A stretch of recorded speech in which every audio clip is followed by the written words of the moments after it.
Hey everybody, it's me, Brother Wild Bill, coming to you from inside the most dangerous prison in the Western Hemisphere. Welcome to Life Inside Hell. This is my audio diary. I'm the chaplain of the worst prison in Central America, as well as an inmate. I've been here 13 years in the clink, serving a 46-year bid on a quintuple homicide. That's 5 of them, if you didn't know. This is my audio diary, so I wanted to talk about some of the things that happened today, and then I wanted to talk about 3 concepts. You'll actually see those concepts roll through here on the video. I'm going to start using those as new photos in the video because I like them. I like the concepts and I like the photo. I like the memes that I made out of them. Anyway, first things first. Today was a big day. I had a church service today, and during the church service, the police commissioner came to the church service, and he filmed me giving a message, and the message was good. The message was basically this, that the only reason I'm pastor of the church is because I always fucking show up. In a world where nobody is reliable for anything, I always show up and I always give my best effort, even though sometimes it's not that good. And so if you always show up and you always give your best effort, even when you're pissed off, even when you're sad, even when you're sick, even when you're, I've been the pastor of this church for 3 years and 8 months. And in 3 years and 8 months, I missed one service. And that's given 14 prayers a week, one in the morning, one in the evening, and 4 church services a week, 4 actual messages a week. I've missed one day. Not even one full day, just one church service because I was sick once, very, very, very ill. And that's not me beating my breast saying I'm really cool. That's me showing you results.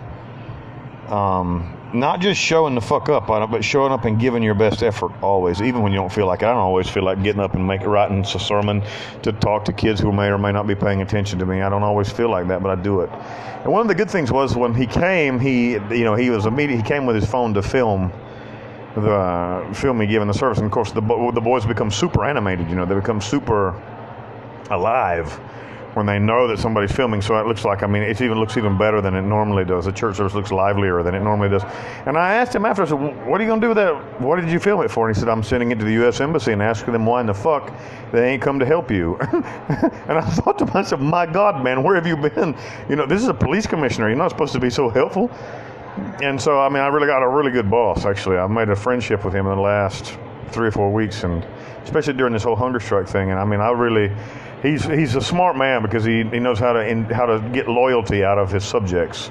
Because I wouldn't do anything. I would do everything possible to keep him from having problems. Because, man, a good boss is like a good, when you're in prison, a good head of security is like, it really changes things. And I'll tell you one principle. We're going to talk about several principles, but one that's not in the photos that will be cycling through is however the boss is, that's how the troop will be. That's how the soldiers will be as well. And that could be at the office, that could be at church, that could be at the rec club, that could be on your golf team, that could be anything. However the leader is, that's how the troop is going to be. If you have a leader that's a half-asser, lazy, shows up late, the troop is the soldiers are going to be that way too, lazy and worthless. If you've got a boss that's corrupt as shit and likes to rob money, the soldiers are going to be that way too. I've seen this so many times. If you've got a boss that hates his underlings and is an asshole to everybody, the underlings, the soldiers, will be assholes to each other and the people that they are in charge of as well. However the leader is, that's how the soldiers will be as well. Remember that the rest of your life. So when you're in a leadership position, if you get lazy and be worthless, be aware that your people are going to be lazy and worthless as well. That's one thing. Now, let me look here at these little memes I made. I made some memes today. Somewhere. Shit, I don't see them. Oh, that was Instagram. Hang on. Well, one of them says, I can't find them right now, but one of them says, fuck them if they can't take a joke. I want you to think about that. That's a saying that I use all the time. Fuck them if they can't take a joke. And what... I can't believe I can't find the damn things. Anyway, it doesn't matter. So anyway, why would I say that? Why would I say fuck them if they can't take a joke? Because people take themselves way too seriously and take their positions way too seriously sometimes, and their ego gets really big. And you don't want to be that person. You want to be the person who doesn't think so highly of themselves and doesn't think that their shit doesn't stink. Because God knows I know that I'm about as down to earth as it comes all the time. Even though I have quite a few leadership positions, I try to be as down to earth as is humanly possible. Only because if you're not, you're out for failure. You're going to fail if you take yourself too seriously. So fuck them if they can't take a joke. Anytime you piss somebody else off with something, I'm not saying that you should go out of your way to try to be offensive. Don't get me wrong, that's stupid as well. But fuck them if they can't take a joke, If people take themselves way too seriously, don't pay any attention to a person who acts like that. The leadership principle that we just talked about is extremely important as well. There we go, photo editor, here it is. Another one is, here it says this. Stop that machine, pay attention, do what you're supposed to do. A true warrior protects the weak and picks fights with the strong. Hey, if you're going to be a leader, you shouldn't, like for instance, let's do it like this. Let's say you're in the office, right?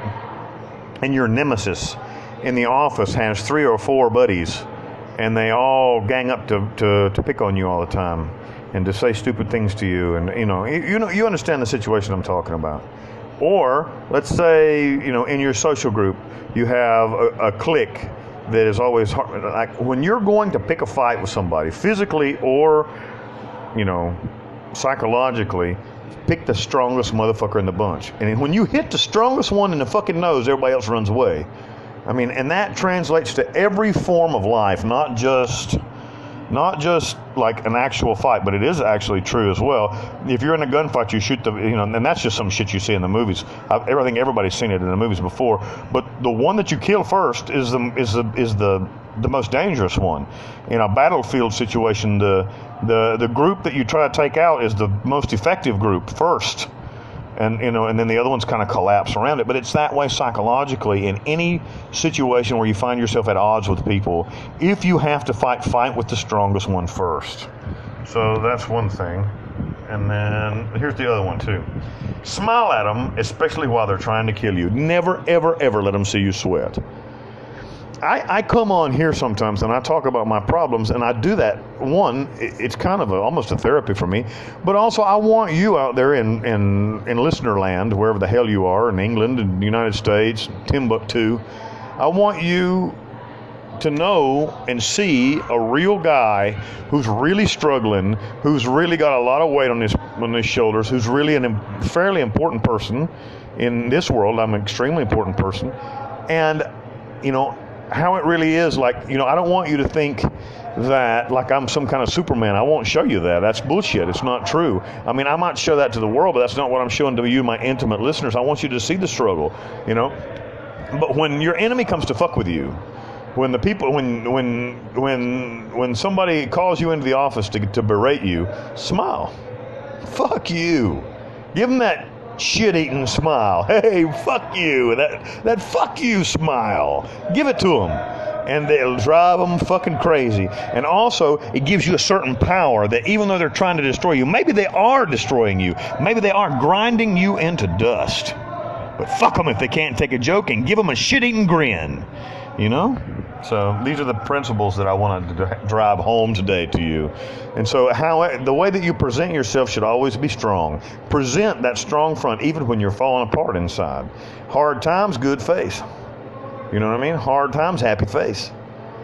And so, and it really works. Because when you start to whine and, oh God, people line up to hear and to kick your ass. Nobody wants to hear that shit. Sorry, they don't. Nobody wants to fucking hear you whine. Actually, that's not true. People do want to hear you whine, but not to try to make you feel better, to make you feel fucking worse so that they can feel better. Are you listening to me? When my life is so bad, and they say, oh, poor baby, tell us all about it, so they can laugh at your ass. Fuck that shit. Don't let anybody know that you're having a hard time. People say, Bill, that's terrible advice. It's great advice. Bottle that shit up. Bottle that shit up. Bottle that shit up and get up off of your ass and go do something about the fucking problems that you got. Stop whining. And so, anybody that wants to give me that advice, I'll take it anytime. I'll take it anytime. I love it. It's good advice. Stop fucking whining. Do something about your fucking problems. You know? So anyway, that's the advice I'm giving you today. If you like this message, pull the description box down, send me a message, say, hey, I liked it, comment and subscribe. If you didn't like it, well, ram it up your ass, because I don't fucking care.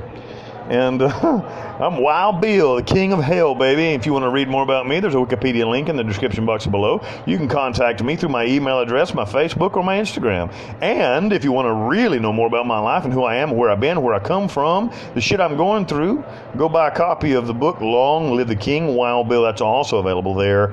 It's in the description box, available on at Amazon.com in paperback and ebook. Go buy the damn thing, because I'm starving to death here in hell.